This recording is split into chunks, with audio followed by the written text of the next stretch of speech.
On behalf of the Professional Baseball Strength and Conditioning Coaches Society, I'd like to welcome you to the PBSCCS Podcast. I'm your host, Chris Messina.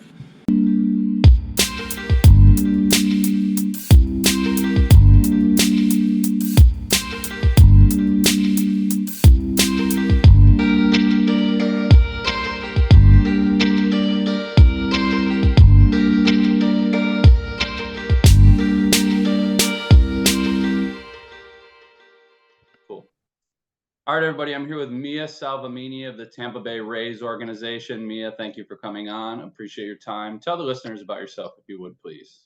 Yeah, so I'm currently the low-A strength and conditioning coach for the Charleston River Dogs of the Tampa Bay Rays, and I primarily oversee all of their strength and conditioning programs, speed, agility, base running, lifting, etc. But for the journey, I'm originally from Connecticut, and I decided to go to University of Tampa for school because of the weather primarily. I was sick of the cold. I wanted to get out of there and get a little bit of a break. And then as far as baseball, I was never really into baseball as a kid. Like I never played Little League. I never did any of that. But my point when I fell in love with baseball was in one summer in college, I moved to Jupiter, Florida, and did an internship at Cressy Sports Performance. So that was kind of my intro into the baseball world. And I fell in love with it. And then at that point, when I went back to college, after that summer, I was like, I need to stay in this realm. Like, I want to be exposed to as much as I can as far as a strength and conditioning standpoint, a baseball standpoint. So I interned with my college, University of Tampa's strength and conditioning. And the head strength coach there was nice enough to let me work with the baseball team primarily. And so I programmed for some of those pitchers there and got more experience and got my feet wet a little bit. And then after that time, I interned at Diesel Fitness in Tampa. I'm sure you've heard of that one too. It's a lot of pro guys go there. And then I also worked under a guy named Yo Murphy. He trains NFL guys and baseball guys. He actually has, I worked with one of your guys, Rafael Devers, for a while. Yeah, so it was funny. He actually lived in the same apartment complex as me too. So I would see him on his balcony and stuff. Probably doesn't live there anymore. I heard he's got a lot of money now, but yeah, just a little bit in the bank. So, and then yeah. from there right to pro ball? Yeah, so I was lucky. I pretty much got my dream job out of college. The Tampa Bay Rays have been the only organization that I've ever worked for as like a full adult. So I started there when I was 21 and been there ever since. So this was year what for you? 3. Year 3. Okay. Yeah. That's awesome. You checked like all the big Tampa boxes. When you said Tampa, I was like, all right, University of Tampa baseball is really good. Diesel, I believe Larry worked there for a bit. Yeah, Larry, yeah. and then obviously, Yo Murphy with Rafi and the other baseball guys there. So yeah. you checked all the baseball boxes, and then obviously the Cressy internship as well. So that's awesome that you kind of found your niche just out of the blue like that. Yeah. And obviously, it seems like you love it now. You got a big smile just talking about it. So, going into the next question, what is your best professional baseball story that you have? Either just one major achievement or something that makes you smile, or just, what's your best memory so far? I guess I would say being part of a championship team for the past 3 years, and not many people can say every year that they've worked in baseball, they've won a championship, they've got a ring. I don't know what it's like to lose. I'm not looking forward to finding out. So, same level, different level? The So championships? for my first year, I was in the FCL, and towards the end of the season, we had a strength coach that needed to go on leave. So I went up to Charleston and covered for him for the last 6 weeks of the season, which is the perfect time because it was playoffs. It was exciting. So I was with them for their championship. And then last year I was in Charleston for the full season. And then this past season as well. Okay. So. we'll get back to Charleston towards the end of this, I think. Yeah. But okay, so first of all, awesome, 3 championships. Second of all, yeah, losing it's not fun. I don't have any. I mean, we won a World Series in 2018. You know, and the whole organization gets rings, but I wasn't like in the big leagues. I was in AA at the time. Mm-hmm. And my first year in the big leagues, like we made it to the ALCS, like, you know, really successful season. And then the next year we didn't make the playoffs, and it was like, this really sucks. Like really, really sucks. So enjoy the wins, because they're not always easy to come I by. know. I don't know a lot of people with 3 rings, regardless of what level it is. That's very cool. Yeah. And I didn't know that. I mean, I knew the most recent one. I had seen it on your Instagram very recently, but I didn't Yeah. know 3. So that's awesome. Hopefully you never have to experience losing. I think at some I point know, right? you probably will. Yeah. But that's all right. It's all part of it. So what do you believe in within strength and conditioning that others think you are crazy for believing? Okay, hear me out. So when I was 14, my intro into pretty much any type of strength and conditioning, any type of exercise was CrossFit, because my mom used to take me to the gym, and for a while I couldn't participate because I was young, and then finally when I was able to, I kind of went ham. And so I have been doing that ever since. And there's definitely a lot of CrossFit haters out there. I probably first experienced that when I went to Cressy, and they were like, what? CrossFit. So I know that it's changed me a lot. I've done competitions. It gives me something to look forward to. I love pushing my body to that extent. Obviously, when it comes to strength and conditioning and training baseball players, it's not as applicable. But I feel like having that background and knowing, like, you know, how to read that competition aspect, and also like just the fact, like, a lot of players after they're done with their careers dive into that because they're still looking for that competitive aspect in their everyday life after they've retired. But it taught me my foundations for Olympic weightlifting and stuff like that, and that I feel like has been very helpful for me as far as, like, you know, coming from a strength perspective.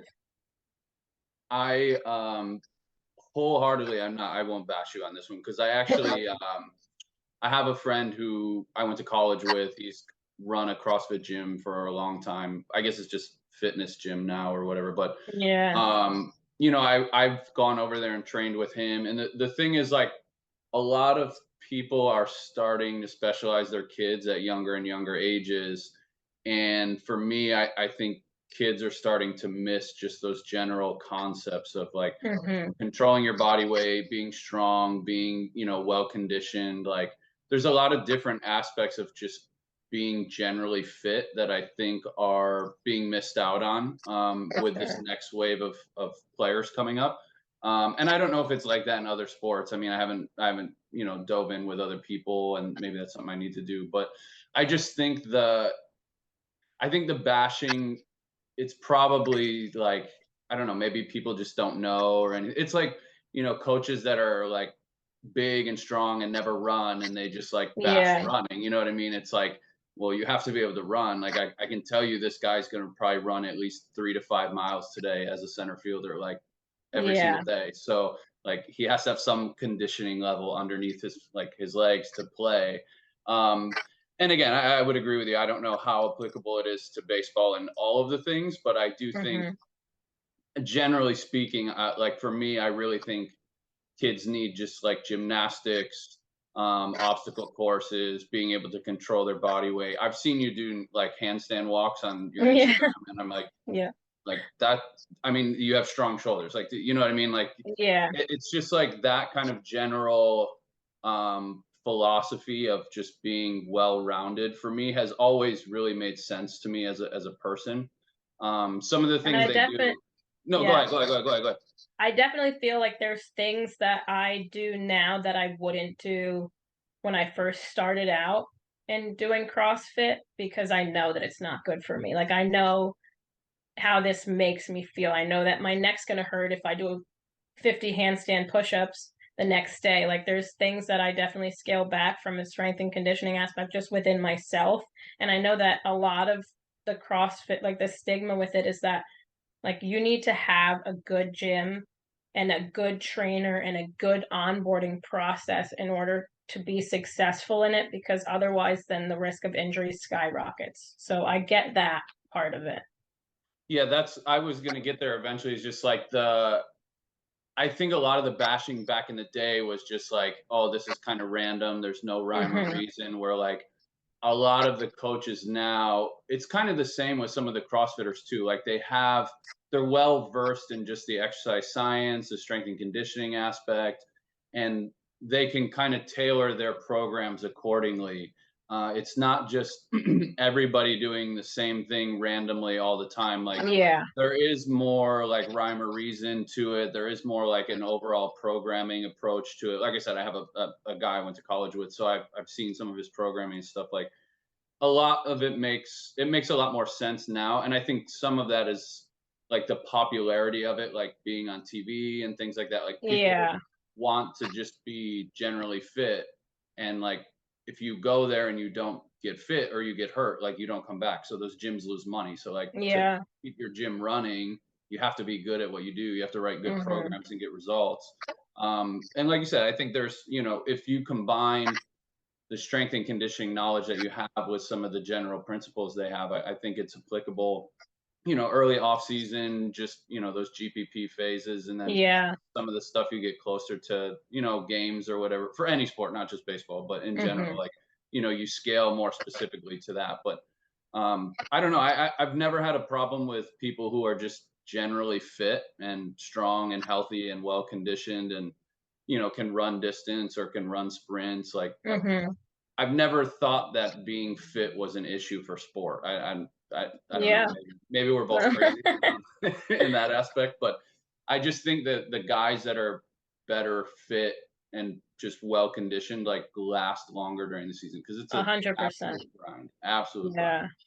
So, and as you move up, it gets harder too. So you'll see, like, 162 games in 180 days, playing across the time zones and everything. Like, being in good shape just helps you recover better for, the next game. Like I said, if you're an outfielder, you're going to run 3 to 5 miles a game, like, guaranteed, even just running back and forth from the dugout. So like, if your legs aren't under you and then you go to hit, like, you don't have that base of power. Like, there's a whole like cascade of things that, it just, we see that, but I think sometimes people just bash it because they just don't know, or, it's not in their box. They're not as open-minded. So yeah, I won't bash you for that one. I don't think you're crazy, but so what do you think makes a strength and conditioning coach successful? Well, I think it's a lot of things. Number one, I'd say adaptability, like thinking on the fly. Whether it's like a time crunch before the game where you have to get a lift in, or a rain delay, or, the tarps on the field, just making sure that you're able to adjust those situations and roll with the punches. And then I think also being creative is very important. I know a lot of times I have, like, we've had not so nice gyms on the road when we go to different affiliates, and some of the lifting might be done either in their gym or in the hotel. And sometimes to switch it up, I'll do like a pool workout with the guys where like the pitchers will come in at like 30 minutes ahead of the position players, and we'll do like a generalized conditioning type of circuit in the pool.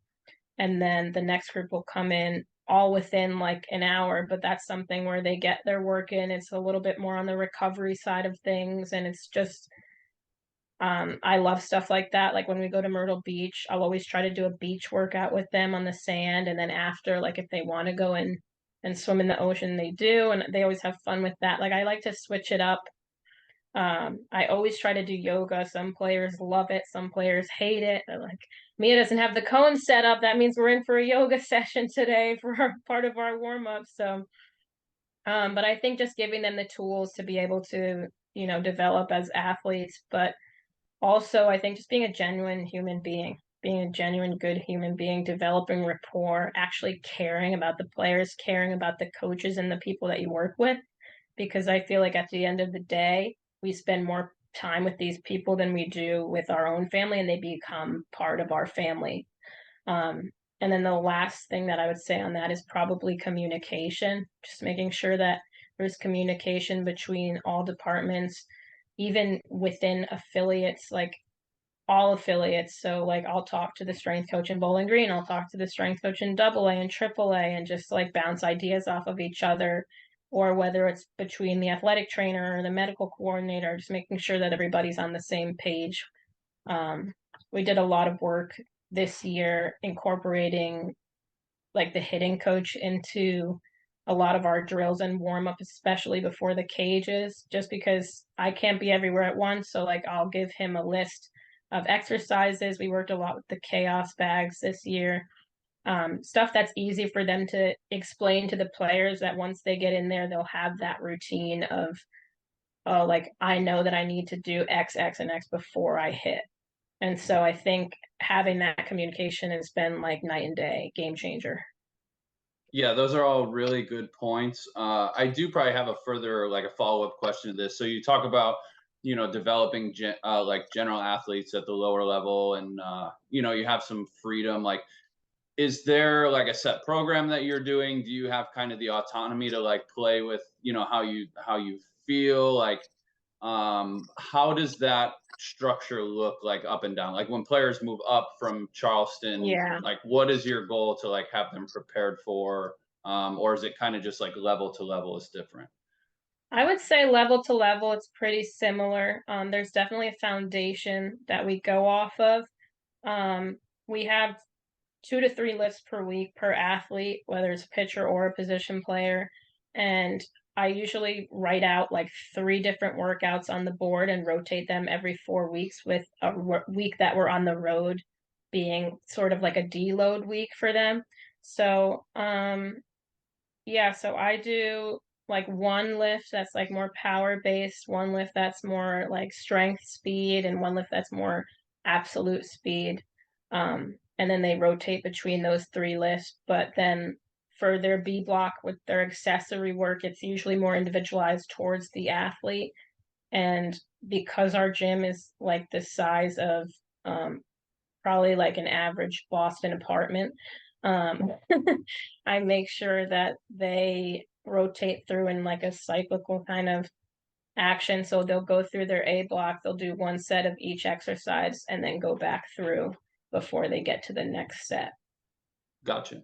Yeah, that makes sense. I'm always curious in the minor leagues, just like you said, facilities aren't always great. And sometimes like weirdly, like an A ball team will have like a huge weight room, and then like you'll move up to AA and it's like a small weight room, and like you have to adjust everything. And obviously the travel is different and the schedule is different. And the one thing with that is like the last I think 2 years now, the schedule has been a little bit different because of COVID. Do you think that's helped you in like getting programming and buy-in, or is it like making things more chaotic because you're on the road longer? You know what I mean? Well, to be honest, I would say that I don't know anything else, because since I've started, we've had this 6-day and 1 day at home off day and then 6 days. So I think it helps to have that 6 days, just making sure, like usually when I'm on the road for a 6-day trip, I'll do no lift on Tuesday because it's kind of chaotic and we're just getting to the field. We usually haven't checked into the hotel before the game. So I'll do 1 lift on Wednesday for position players, all of them, 2 gym buses separate. And then I'll do another lift later in the week, like on a Friday. And then between those times, I'll take that afternoon window. We usually get an hour in the afternoon that the other affiliate provides us, and I'll lift pitchers during that window from the game from the night before. So that's how I kind of like rotate it through. For relievers, it's a little bit tough, but I make sure to get them to have their first lift of the week early in the week, regardless of if they pitched or not yet. Yeah, I feel like as guys move up, at some point they're gonna have to lift on a day they pitch. So it's almost like, just yeah, a lot of guys like are very opposed to that. And then they'll do it once and then they're like, I pitch good, so now I have to lift every time. Again, I'm like, oh yeah, it doesn't have as much of an the effect. routine changes based on the results always. Yep.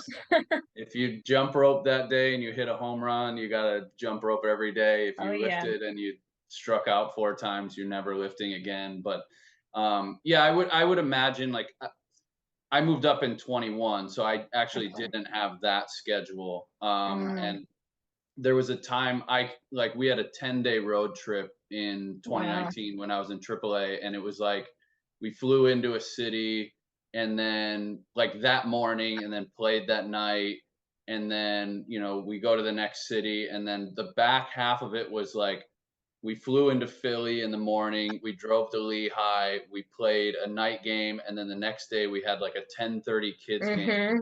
And then we drove to Syracuse, and then we played 2 games in Syracuse, and then we drove to Pawtucket, and it was like unpack the trunk, pack the trunk, unpack the trunk. And I was like, when am I supposed to like get these guys to lift? Like, I don't doing think like people hallway realize stuff. Yeah, it's how crazy. much travel affects it too. Like that day, I mean, I don't want to say this, but kind of like usually when we play on a Tuesday and it's right after the off day and we're on the road, we lose because we're just not hydrated, or we're adjusting to being away on the road, new clubhouse, like new change of scenery, like, fatigue, whatever it is. It's just, it's so much better when you're at home, but also when you're on the road and it's like later in the week where you have like that foundation of like, I know where this is, the field's over here, the cages are over here. It just becomes a little bit more routine.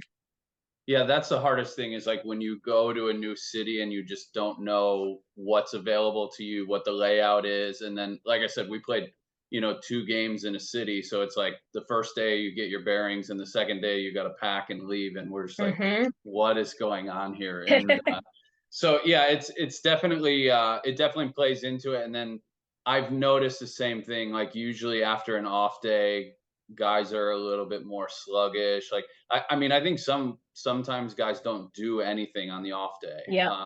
We had back in 2020 when we had our alt site, we were doing force plates there, and we were trying to do it the day after an off day.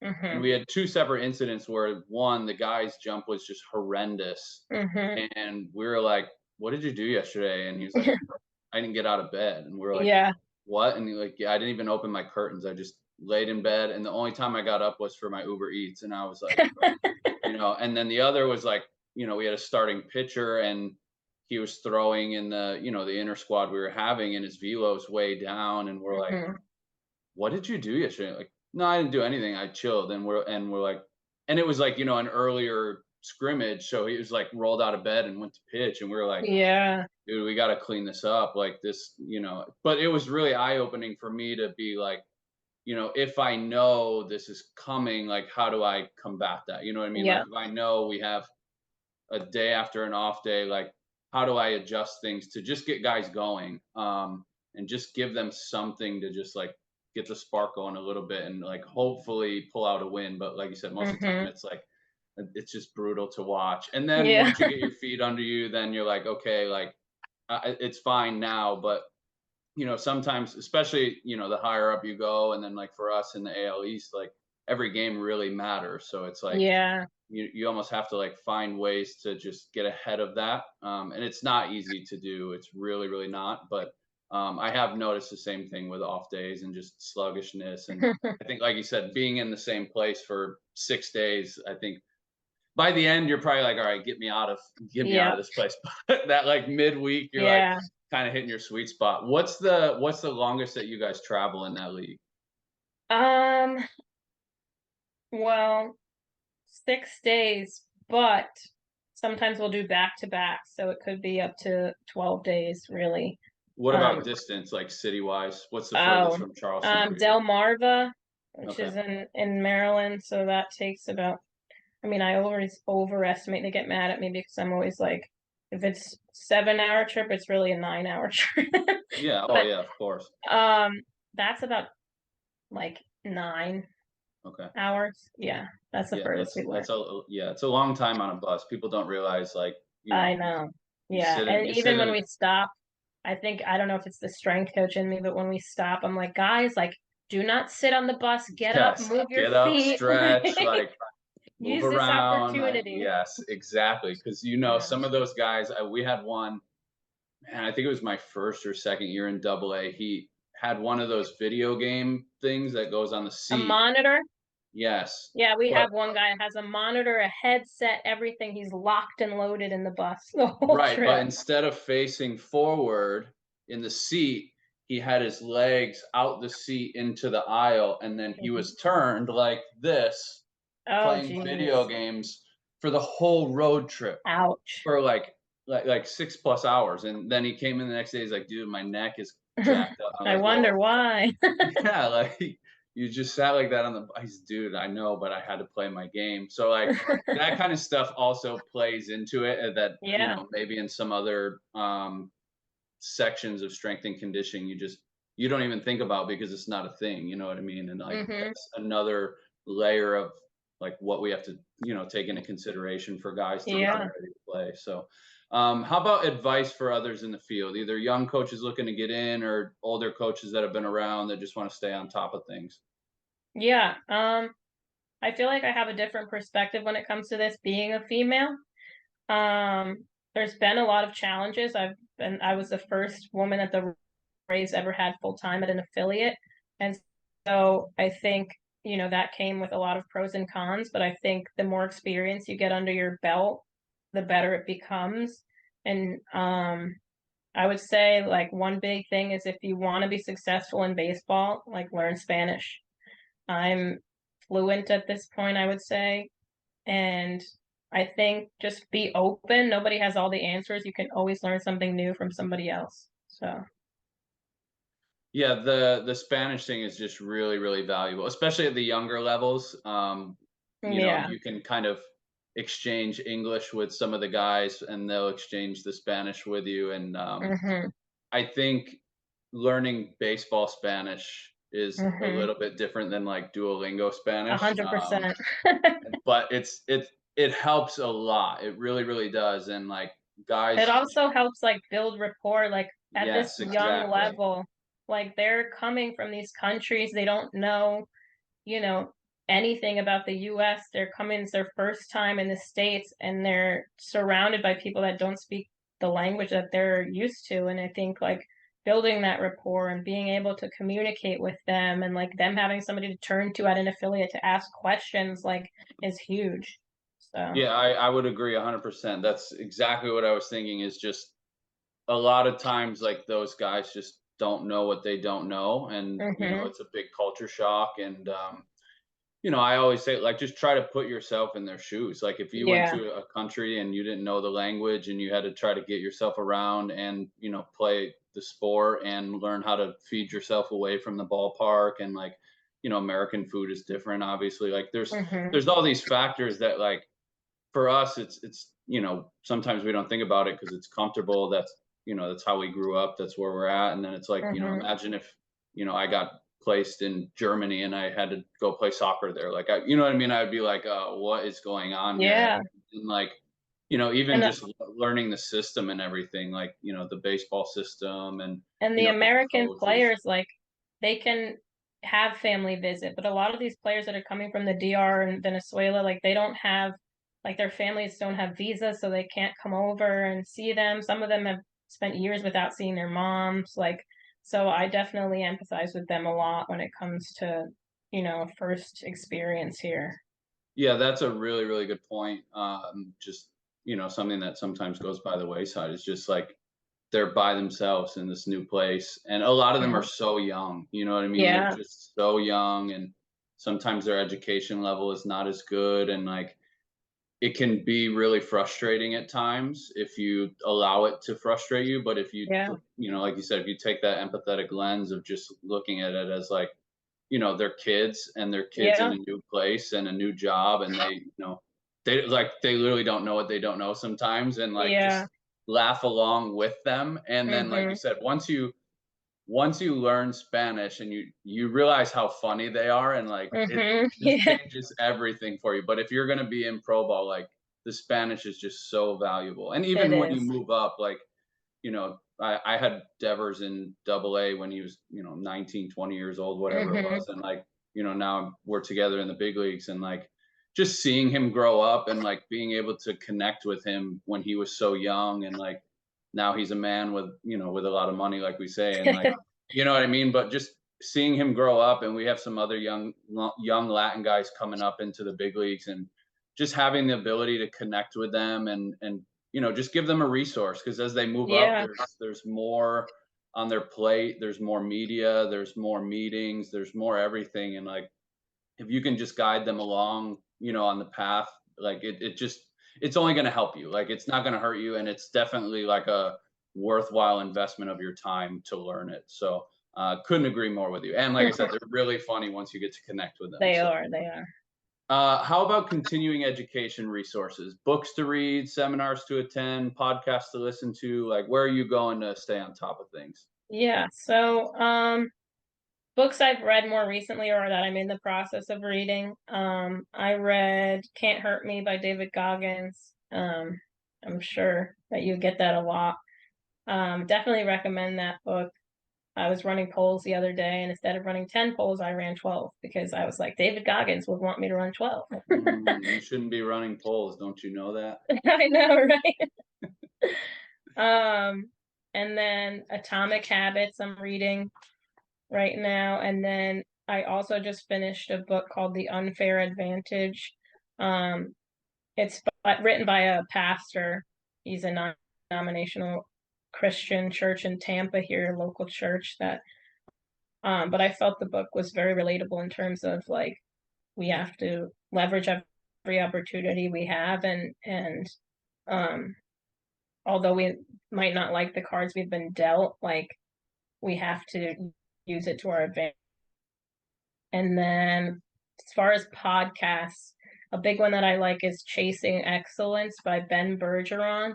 He is a CrossFit guy, but he does talk about a lot of like general health stuff and stuff like that. So I think that he's a good resource to have regardless. Gotcha. And then any seminars that you'd recommend? You ever been to winter meetings? I haven't. I want to go. Yeah. As far as seminars, I haven't been to many seminars actually. No, I need to. That's okay. Yeah. All right. So as we get to the end here, obviously I always like to finish with a lightning round, and then I'll get you out of here. 4 questions. I may add a little at the end. Like I said, I want to talk Charleston stuff. Yes. But you have time for me for the lightning round? Of course. Yeah. Okay. So long or as short as you want. First question: who is your biggest influence in the field of strength and conditioning? I think I would probably have to say Eric Cressy. I don't know if anyone runs a better internship program than him.